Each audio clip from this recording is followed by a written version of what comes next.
Welcome to the Boss It Weekly podcast, a no-nonsense, no-hype, frank and close-up analysis of what is currently working and what is not in the world of software. The Boss It podcast is packed with major takeaways for software business owners and managers. So, let's begin. Welcome to Boss It Season 2. And we've had a bit of a change of format. Some of you might be starting to see and hear is what we've decided to do is we're going to be bringing in lots more people from within the software industry. So that could be CEOs of software companies. It could be people who are actually working within the software company, helping some of these CEOs. Whatever we see that could be of interest, really, because that's what this Boss It podcast is all about, is trying to reach out and look and see what is current, what is happening within the software sector. And as I mentioned on season 1 a couple of times, the software sector, I mean, this is globally, we're seeing this, is one of the most exciting places to be operating right now, the most exciting business sector. And there's a whole host of factors for that. But there is another aspect to that, and the fact is that this market is changing very, very quickly. You would expect that. I think that business sectors are changing, but the software sector in particular. And I think it creates opportunity, but it also creates risk and it creates challenges, because how do you stay current? Well, the answer is listen to Boss It podcast. And today we're going to have a very interesting conversation. We're going to be talking to Neil Cumming. Neil is somebody that I've known for some time. We've worked together on a number of projects, and he's got a very interesting background, and it's very relevant in today's business world where things have changed a great deal. But we'll go into that in a minute. First of all, I'd like to welcome Neil. Neil, are you hearing me okay? Yes, I am, Mark. Thank you very much. Excellent. Well, where do we start? I thought it would be quite good. How would you describe your specialist area, what it is that you do, first of all? That might be a good starting point for this. Yes, in a nutshell, I'm a cognitive marketing specialist. So I'm deeply interested in, have a long background in how the brain attends to different things, processes the information and retains that information. So it's one of these situations where how marketing is actually positioned is changing, and I'm deeply involved in making that easier and simpler for the brain to process. What changes have you seen? What are the sort of the major changes that you've seen? Yeah, I think going back a couple of decades, what we seem to be doing across the sector was just creating masses and masses of information and expecting our customers just to absorb it very quickly, educate themselves, providing far too much information and losing our clear individual message. So in terms of the industry, it's changing. The market is saturated. The Yes. clients are very, very different. So we need to look at a way of actually getting the information into their brains without saturating them. Yeah. Well, tell us a bit about your background, because it is quite unusual. I mean, I like that. I like to understand people's background. It helps you to tell you a little bit. It helps you to actually be able to understand, what it is that you're doing, and also maybe what you'll be doing in the future. But I think you've got a unique range of skills. And tell us a little bit about how you came to have those skills and what you've been doing over the last few decades. Yeah. Well, my sort of main starting point would have been all the way back at a company called PTC, which is Parametric Technologies. They sold 3D software into the engineering sector. I was a trainer consultant for about 7-8 years, and did really well at explaining the complex software to novices within that sector. I was given the opportunity to leave that commercial wing, actually join Warwick University's PARD program, which is a program that was supporting Jaguar Land Rover Aston Martin in upskilling and transferring some of the knowledge and great research coming out of Warwick University as part of a program to support their future. There's So, some good names there. oh yes, Jaguar, yes. Aston Martin. Did you get into any of the cars? Any I freebies? was very lucky to go and visit both Aston Martin's line and also Brown's Lane line. So it was great to see these amazing vehicles. Very proud of the British engineering sector in that sense, and the caliber of work being done. But What was the Aston Martin line like? I mean, the pictures I have in my head is sort of English workmen, you know, with the sort of running their hands over the car and doing everything by hand. It's probably quite not quite like that. I think that was a section of Aston Martin's history that was just before. It was during a phase where they'd literally pushed the engine across the main road into the actual assembly part. I have to be honest, I was at the point where millions had been invested and they were really taking their cue from, and forgive me for saying this, but a very Germanic process. It was very clean, almost like a Formula One type setup, but they still do run their hands over the cars with white gloves on, but it's far more, modern and clean and crisp, and it's actually interesting because that company is doing really well at the moment, and it's because they've modernized their thinking and they're doing things in a very up-to-date kind of way. And if they just stuck with the old ways, Mark, they would have probably gone under. Yes, yeah, and there was a lot of car manufacturers at that time that were really struggling. It's a tough industry. I just love the mental picture that you've created of Aston Martin then wheeling the engines across the road to get to the factory on the other side. Yeah. Can you imagine somebody having a collision with one of these guys coming across? Well, I was travelling along the road and I ran into an Aston Martin engine. You mean the car? No, it's just the engine. Yeah. The hand-built engine that cost 10,000. Yes. Yeah. Because each engine comes with its name, builder's name. But it was fascinating to see these guys. My role at that time was, funnily enough, to take the professors and doctorate level information and translate it down to a workforce whose average reading age was 8. Wow. So you were dealing with high complexity, long experience, great big knowledge bases, and trying to translate those into effectively almost like an IKEA instructions manual. So the information was not dumbed down to meaningless, but was nevertheless appropriate to the audience. How did you do that? I have to be honest, I thrived on it. I'm a bit of a polymath. I love all sorts of subjects. I love learning.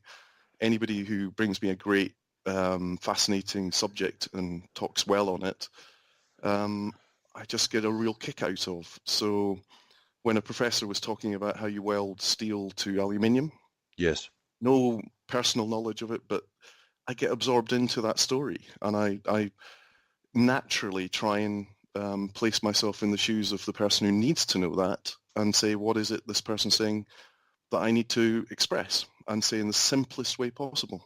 So who were they communicating to? Who was your audience there, and why? What was happening going on? So, example would be Brown's Lane with Jaguar Land Rover. Yes.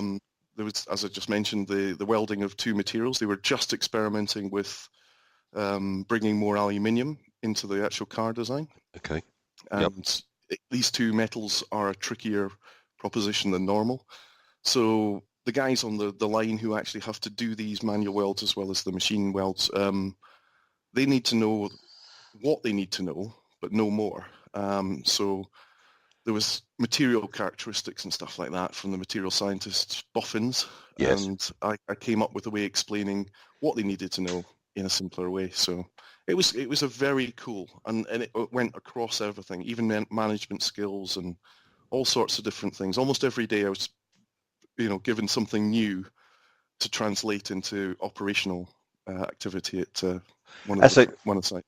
That's a great learning opportunity when you're in a situation like that. I can remember going back quite some time ago when I was working as a divisional manager in the IT sector, and I'd been given, every year I was given quite a big budget, that I had to use on marketing, and I used it a bit like a laboratory for marketing. I was testing different things, and I created a spreadsheet because it was just every week, sometimes every day, there were different bits of marketing going out, and it was great for me because I had a budget which I knew I had to spend, and if I didn't spend, it didn't get carried over. I just lost it. Yes. So I was testing all the time, and that's a big aspect. It's repetition, so you get that opportunity to learn, Yes. and then being able to test. So Mm. I know I learned. It must have been a similar sort of thing there, where you've It, got a constant flow of complex information that you have to be able to translate and make simple to understand. yes. Yes. And the interesting thing is there was high value in the actual information inside these professors' heads, Mm. but it didn't translate to any commercial benefit until it had been made into an operational activity. So, there was £32 million being invested by the government and into this project to assist the uplift of Jaguar Land Rover and Aston Martin. So we needed to demonstrate that it was making effective changes. So without it, and one of the curious things, behaviours that I picked up on, is the professors often were very puzzled as to why they couldn't understand what was being said. That they just didn't appreciate the different cognitive position that this workforce was in, what's Yes, relevant to them, what yes, they attend to, how they see the world. And, I carved out a little niche, just helping translate the very spectacularly clever into something that was financially viable. yes. So, yeah. I was. I mean, I know one aspect that you do, and one of your skills is you've got a very strong visual ability. Yes. How did that come about? I think naturally, even into childhood, I was always drawn to art and won awards as a 7-year-old for artwork. And it's just a way of expressing. I think the world is a very visual place. We're naturally very visual as a species. We've got very good daylight vision, and we process a lot of what we see around in visuals. And in fact, when I started to do the cognitive research that I did at Warwick, I started to realize that, yeah, this is a way that we make sense of the world. If I suggest something, often it attaches very strongly to a particular visual, and that's unique to the individual, but we can access almost cultural norms. So the association of visuals was always a very natural way of communicating complex information, and for me, a pleasure. I love working in visuals. They trigger emotions and reactions at a sort of cognitive level that Yes, just words don't. And also they're very efficient. yes, You could take it's that classic thing about paint a picture, it's 1,000 words. Well, that's absolutely a cliche, and it's still true today, and it still be true in 1,000 years' time. yes. If I It, can show something in a visual, it conveys a lot more. And if I try and describe it in words, it takes up time. well, I think a little bit later on we can relate this back to Yeah. specifically within the software sector, and I think there's some really interesting points that can come out of that. Well, what did you do after that? Where did you go from there? So you've had a really good learning experience, and I suppose you've proven to yourself actually these principles, and you've shown that you can take something very complex and you can communicate it in a way to make it easily understandable. What did you do next? I actually left Warwick with the intention of forming a company around using three-dimensional visualizations of commercial software products. So Myers-Briggs and personality profiles. Yes. And launched that company and got some amazing initial reactions. I was getting into the top companies at the top levels, and I kind of blew their minds, Mark. I was literally from my own back bedroom creating interactive 3D zoomable, panable models inside PowerPoint and showing this to people, and they So genuine what were reaction the was, what were the applications of this? How would that? What was how was that going to be applied? it's one of these things where I personally detest being handed a 52-page report. Just Yes. here you are, here's your personality, here's what you need to do about it in the business. and it just sucks up time. It's not very memorable. It never felt very interactive, and there are some real cognitive load rules that are being broken with it. Yes. So you get a graph, a chart on page 5, and a chart that adds to it 20 pages later. And that breaks something called the split attention rule. So you have to actually integrate them yourself Yes. in your head, which is taking up a limited amount of processing that you have. So with 3D, it was an opportunity to bring those separate charts all into one place, remove that extra load, and let the information be as simple as it can be, and fun, and really unusual, but actually let the information do something in the workplace. That's something that you'll find again and again with me. I just want people to be able to use information in an effective way. Rather than straining themselves to understand it, let's understand it quickly and move on and do something with it. So it's almost accelerated learning in that sense. Yes, But, I'm quite a fan of that. yeah, Something that I'd followed since I read the book by Colin Rose, I think it was. I think he wrote that in the 70s. I'm not Yes. even sure if he's still alive, but fascinating book. And I met somebody, a chap called Mark Moore, who one of the few people that I know had actually read this same book, but he'd used that, and he was working with, for instance, university students and for people that were coming into a workplace where they had perhaps a year-long course, and he was able to compress that into 3 months and get a better pass rate because of the way that information was being delivered. It's exactly what you're saying here, is people learn in different ways, and you need to use all of that channels. Is that sort of it is a layman's summary of it? It is absolutely. The sort of background is a lot of education is all about writing 3,000 words or a dissertation or publishing in a journal. Yes. So we get very buried in that sort of world, being I do my 3,000 words and I hand it to my boss, and isn't he pleased? I've done my job. Yes. But actually, really in business terms, and I think this is very particular in the software sector, it's about getting that understanding across as quickly as you can. Yes. It's about transferring what you need to know as quickly as you can so that they can actually do something with it. In real terms, we shouldn't be paid by the word anymore. We should be paid by how quickly the comprehension happened. How quickly did you understand me? And then how quickly could you do the job that you were asked to do? And was there any improvement? Did it help, benefit the company?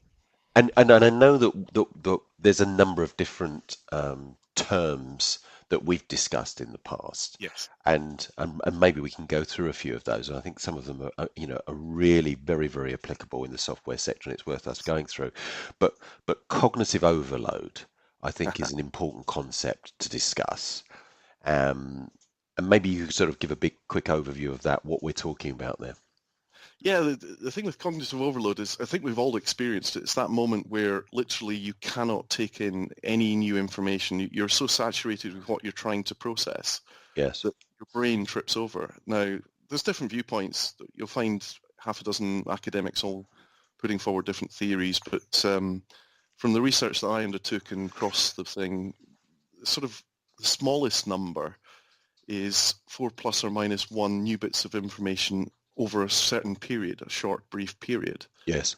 And people say, I can process more than that. And I always challenge them and say, that's probably because you're already recognizing parts. If I gave you brand new information that you'd never come across, and I gave you 4 brand new bits of information to integrate, it would be a struggle.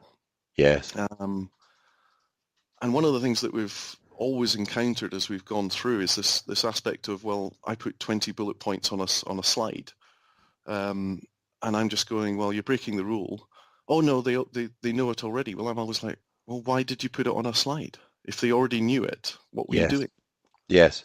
You should be enhancing their knowledge. Yes. Showing them something new and different. And if you're just putting up reminders, that's not engaging. That's just reassuring to them. Yeah, he sees the world I way. I may be a bit harsh in this respect, but I think that a lot of the communication that I see in the software sector is poor Mm. because the people communicating are just being lazy. They Yes. just loading up and they're saying we want the recipient, now may that be a prospective client, to understand all of this, and we're just going to throw it at them. Here you go, whoosh, over in one big lump. Yes, and Because that they're will not create, thinking. yeah, sorry, that would create cognitive overload, because you're also putting the effort on them. They're going to have to go through and see if there's anything new in that long document. So the effort that you put into creating the right information and the right engaging information pays off dividends at the other side. It makes it high value to the person reading it. I told you what you needed to know in a way that engaged you, and you did it quickly, and you can just get back to work. And And I think this is a change. it's the amount of information, what I need to know at that step in the process. Yes. And I think Yes. especially when you go through a transaction. So if we use the example, it doesn't have to be somebody who's buying a bit of software from you. You know, it could be people internally within the organization. It could be existing customers training. But if we talk about it from the perspective of a new potential client, they initially need to get some information to know whether they want to go any further. But I think Yes. a lot of websites, there seems to be an attempt is, I'm going to take you from you don't know who we are to trying to persuade you to buy our bit of software, which is going to cost you a few $100,000. And that's Indeed. never going to happen, you know. No, it's not. I'll No, sign up for that, you know, great. no, You no. convinced me by your outstanding website. And it's just crazy when you think about it. It's the minimum amount of information to get that person to the next stage. They can then absorb it. Yes, yes. And there can be that sort of levels of detail approach, which is, you start with the top level of engaging them, guiding them, telling them about you, telling your natural story, engaging them at a human level, and doing it in a way that's appropriate to their understanding. And then have a click through or a process that takes them through and navigates to their level of knowledge on something. So somebody who's really deeply into the technology should have the opportunity to go, yeah, I kind of know all of that. I need to know your story, but I can click through to the actual features, technology, the technical stuff that they thrive in. So that's allowing them to get the amount of information they need at the speed that they want. Correct. It's available to them, but it's not throwing it all at them at the same time in one big chunk. Yes. Yeah. Yes, and it's not polluting. For those people who just want to get to know you as a software company and understand who you are, what your culture represents, who you are in the marketplace, polluting it with all the technical stuff dilutes it, obscures it, makes it more difficult for somebody to understand who they're doing business with. Do you think that there are, from what you've seen, do you think that there are occasions when there are software companies that just give away too much information, for instance, on a website? Absolutely, Mark. I mean, it's one of these cases where, for a combination of reasons, the game that's being played is they're all playing the same game and they're all trying to provide more information than the competitor. And actually more information can just lead to cognitive overload, as well as just make them peas in a pod. They all look and feel the same. Yes, we see that all the time. And that probably brings us to talking about competitive space. Yes. Competitive space. So what is competitive space, and why should software companies be interested or be cognizant at least of that whole area? I think it's a unique solution out there at the moment. We've had great fun designing and coming up with the perfect blend between your specialism, which is, the software sector, it's unicorn and billion-dollar companies, and my cognitive background. So, it's part of a long journey, but we've created a unique solution that really answers the how do I make myself a unique proposition to potential clients, give myself a characteristic that makes me stand out, makes people attention onto me, and then makes me memorable, so that they take action on me. They want to engage at a level where they understand you as a company. What would you say to I mean, obviously in the software sector, you're going to get lots of very technical, very bright people in the technical area that are going to see anything in this area as sort of marketing fluff. Yes, yes. I think that there is a perspective that, marketing, where they make lies up and talk, well, I'm not interested in that stuff. I just want to make my software better. How would you answer that? I would answer that in a very sort of commercial sense, which is we've come across, in fact, in the activities we've done, Mark, we've come across this idea that they are selling to exactly the same person as them on the other side. So they're talking to themselves and they're saying, what would I like to have told to me? And they're not recognizing that within commercial companies who are buying software, decision makers, the ones with the checkbooks, are very different people. They're human beings first. So they have a whole bunch of emotions and pressures and stresses that you need to engage at a level which says, I'm listening, I understand your problems, I address those problems, and by the way, I'm a really good person. I've got a character and a personality as an organization that you want to do business with. So there's two things there. One is you're not selling to another techie like yourself. You're selling to the business world, and they have a very different cognitive structure, a way of looking at the world. And then second is you don't want to waste their time telling them information about the technology that you may find interesting, but is absolutely of no relevance to them as a business decision maker. And it's that level in organizations, the business decision makers, that have the checkbooks and make the final say. So it's all about engaging. Marketing is about engaging the appropriate audience with the appropriate message in a way that connects to them, makes a difference. Do you think that means that when you do have a technical audience, you should be just telling them the technical stuff? I don't personally think Okay. that just because you're a technical person, a programmer, or somebody who really enjoys tech, it doesn't stop you being a human being. You're still a human being, First and even the most foremost, dedicated one. Yeah, if even the most dedicated has friends, goes and has a pint down the pub, has things that are to do with being a human being. So, and all human beings, this is a very important thing, all human beings from almost the beginning of records, history, have always thrived on stories. We're a storytelling species. It's how we pass information down. And the stories that resonate most are the ones that ring true, have an emotional element, they connect to you at a sort of heartfelt level, and their truthfulness rings through. I always remember the truthful stories rather than the, spun ones, the ones that are too artificial. Yeah, definitely. What would you say to the people that are saying, look, these are business people, and they're there to make a decision for their company, and it's just going to be, a logical decision. I do hear that a lot. Yes. We're talking about a software solution, and these guys are not going to be influenced by these other fluffy things. It's a logical decision. I think the best way of addressing that is to refer to a Harvard study that concluded about 3 years ago, and is still continuing on now, but they had a startling insight into the actual behaviors on decision making. It's 95% of all decisions taken are emotionally based. So they're dredging up feelings and thoughts within our minds that are emotional. Does this make me feel good? Does this make me feel positive about this particular thing?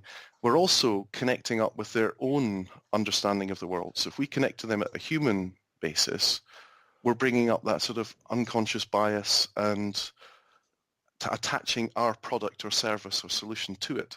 And it's making them go, God, this is great. Thank God this person's not presenting a long list of features and everything else. He's connecting to me as a human being, and I trust him. And yes. It sparks that sort of, I like this person. And sometimes if the marketing's done really well and we do this, it's not obvious as to how it was done.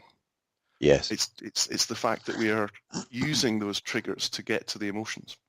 Now, what I would say, Mark, is 5% is still logical. That still leaves 5%, and you shouldn't just say we've done our marketing when we've engaged the emotions, because you still need to confirm at a logical level that you can deliver your solution. Yes. So there is still the need to produce tech sheets or provide a demonstration or case studies. That level is still there, Sure. but it is vanishingly small. If you don't get the emotional right, the 5% is not going to make a difference. That's really interesting. Maybe it might be worthwhile sort of us going into a little bit more of sort of what makes up this competitive space. How does a company, how do they create this so that there's really good communication, so that the company is seen as being compelling and engaging, and also stands out from the rest of the marketplace? What are those elements that make that up? What do you have to get right within your organization to make this really work? I think it actually all starts with answering some very basic questions, and it's actually part of the competitive space program. When we do this, we're looking for the real identity, the real culture, and that organization's position within its market. So comparing what you're saying to what your nearest competitors are saying, understanding what solutions you're actually providing, but more importantly, who is it that you are, and giving that an articulated written narrative that allows you to express precisely and honestly and compellingly who you are and why I should care if I'm a business leader. And how does that have any, is there any input there, or is there any consideration taken regarding other competitors within the industry? Oh, yes, absolutely. You don't make progress by just copying what other people are doing. You have to strike out for your own voice and your own personality. Make your company's real personality shine, and that's a process of uncovering, because it's often buried in layers and layers and layers of technical tech sheets and doing what everybody else is doing, just doing more of it. So uncovering why you exist, what you're about, and expressing it in a way that really enlivens both internally and externally. So we've been talking about the external market. Yes. But there's also an element of cohesiveness to your company. Yes. It's one of these things where if you ask somebody at the bottom of the organization, I don't know, the cleaner who comes in, he or she should be able to tell something about the company and make it interesting. And, I like working here because this value system or this culture or the boss does this, and we're heading in this way as a company. And there, amongst the big companies that have done really well, the obvious names come to mind, but Google and Pixar and others, that culture it shines out from internally to the external market. Yeah. They have a characteristic that people lock into, as well as Apple and a few others. So the big boys do this naturally. Competitive space not only carves you out a unique position in the marketplace, gives you the space to become who you truly can become, but it also allows you to become aligned and cohesive in the company. And that produces results from the actual workforce, productivity, a belief, a loyalty, all sorts of positive things come out of that. So, but it's not just about that sort of glue that holds the company together, which is very important, and about that personality. There are also implications in regarding your competitiveness out into the marketplace as well. What are those things that you believe getting this right? What does it help you do? It differentiates you. I hate that phrase. It's one of the words that we've agreed that just doesn't work. I think it's overused, but it creates that position in the marketplace where once you've gone out and you've drawn the attention, it makes you memorable. It makes you understandable and comprehensible. So that's the key. Is it provides that sort of, I understand you and I get you. And in a world where recently I've been deeply involved in the SEO type activities, it's getting awfully tight. You're too slow if you're over 4 seconds at a glance. The other thing that's puzzling and annoying me to some extent, Mark, is web design is now just the top third of a website. And what we're seeing there is the attention spans of your potential clients are really getting tight and small. Yes. We're compressing our ability to tell stories, and particularly visual stories, into this diminishingly small attention span and Yes. physical area. Not just the fact that, here's a time frame you have to do it in. It all has to fit into the top third of a browser, of the website. Just whoa. Guys, we're all overloaded. There's loads of evidence that people are deeply unhappy about how much information and cognitive overload they're handling. And what we seem to be doing is piling more information into it. I advocate the opposite. Give the information space. There's always been competition. I Yes. mean, I think very rarely is there any business that doesn't have competition. But I think, isn't that something that there's even more pressure upon now? And it's even more difficult. Yes, there's no doubt. The software sector, it's one of the noisiest and busiest sectors out there, because there's that opportunity. It's drawing more and more people out, as well as the technology itself. Inventive types solving problems, but the sheer noise of it is overwhelming. So having a distinct, clear, simple message that connects at an emotional level allows you to operate in this and immediately be different from the rest in a positive way. Yes. Somebody will react, oh, that's so much of a relief just to have somebody tell me what I need to do, and easily, and connect to me at a human level. It's a relief. So what are the differences? What are the benefits? So you've got a company, and I see it quite a lot, is a company grows up and it does change, but it can become a little bit of a Frankenstein, bits and pieces. What happens? What are the benefits? So before, what are those benefits that they would likely to see after having, their competitive space and really nailed? One of the things that we've experienced, Mark, in running it is this, wow, we just didn't think you understood us at that level. We get right down underneath the surface stuff, and there's a certain amount of joy. I mean, we had a situation where a whole table full of Berliners were banging the table in joy about the fact that we'd really summarized who they were, what they were about, their essence. And the confidence that came out of them after that was incredible. So confidently being able to say, this is me, this is why you should care, this is why we should do business, really sparks up, in a commercial sense, your teams with this positive, we can do this, we can now go out. I feel much more confident to tell our story or stories, and engage our clients and win the business. And that's powerful.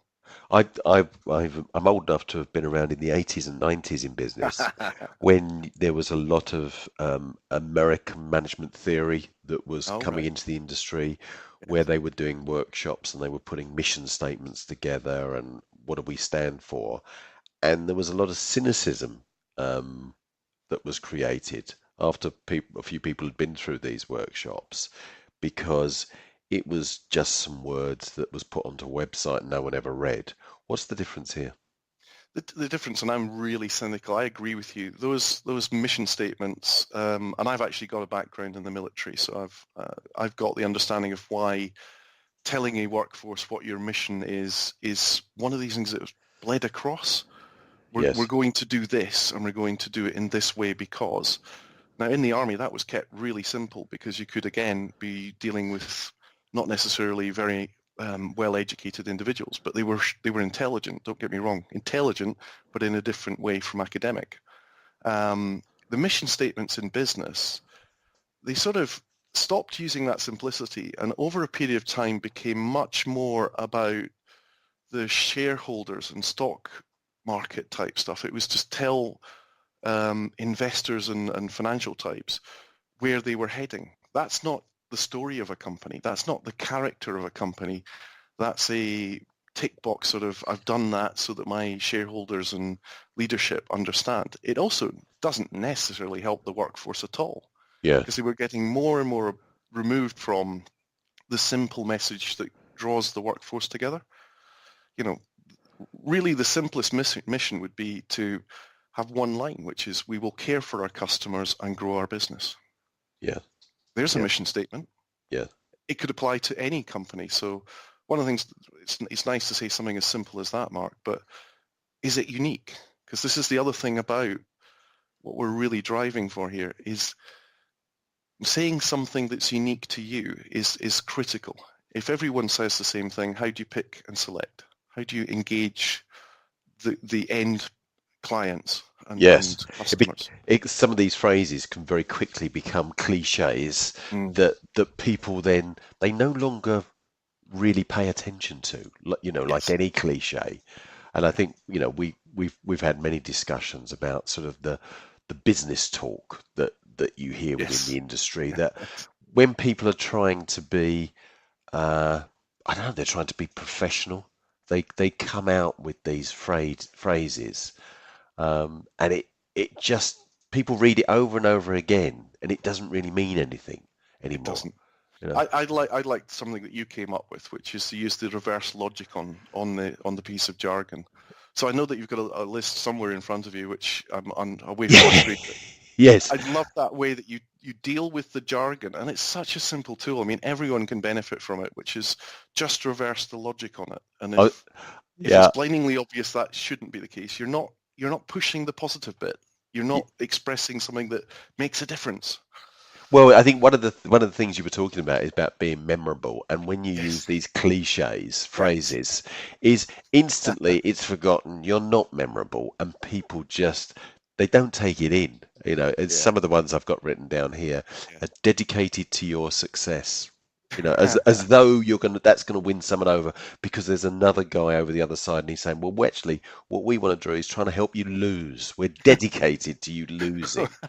Or excellent. We can't be bothered, but you will lose. That's right. Yeah, that's right. Yeah. We can't be bothered and you'll lose. There you go. There's a marketing tactic. It would get your attention, Mark. How about this one? Excellent customer service. What would you say? I've put down appalling customer service. Complete indifference. Yeah, we're completely indifferent. Yeah, with these things, it's a given. You don't need to say that. No. Total client focus is another one. Yes. Best of breed versus we go for worst of breed. By stating this it's so obvious, it doesn't move anybody on. It doesn't engage them. No. They have, that phrase, be bingo. Well, that's what marketing has as well. There's certain phrases you can just tick, tick, tick, tick. Wait for them to say world class. Wait, here he comes. Here it goes. In the software sector, there's a layer below that business jargon, which is the technology, which is, the AI, blockchain, all these phrases that are just rolled out as if it's meant to mean something to the other person. So yeah. Cool. And they do come and go. There's fashions. They do. Yes, absolutely. One that I kept on here, core competency, is in, if you think about that, core, where your core competence is, as though you would do, the opposite of that. It really means core mediocrity, doesn't it? That's absolutely right. Yes. And this little game you can play next time you're looking at yourself, your opposition. Just pick out these phrases and just reverse the logic. It's actually quite a funny game.